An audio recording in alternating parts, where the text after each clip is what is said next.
All right, so teleology for you. Informed consent means the patient has been informed as to what is going to happen so they can make the best decision about their medical care. So, this really comes into play when it comes to whether or not a patient chooses to allow you to transport them or allow you to treat them. You basically explain to them the good, the bad, all of that stuff. So, that's informed consent. That ties right into expressed consent, and expressed is an expression.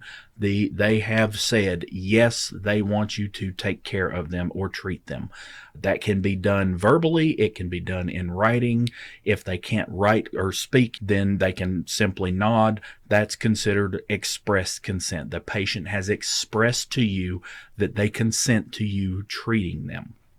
Remember, we have to have consent before we touch a patient. So you want to make sure that you have some form of consent. That's where implied consent comes in.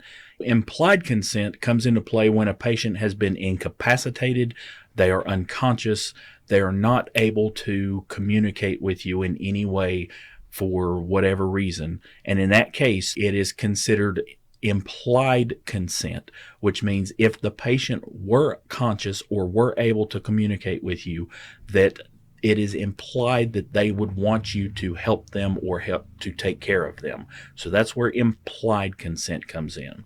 Parental consent is simply that. It's where the parent can give permission for you to treat their child.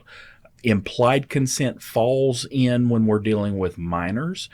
Unless they're in the care of a guardian or somebody else, then it is implied that the parent would want you to take care of the child in whatever circumstances there are.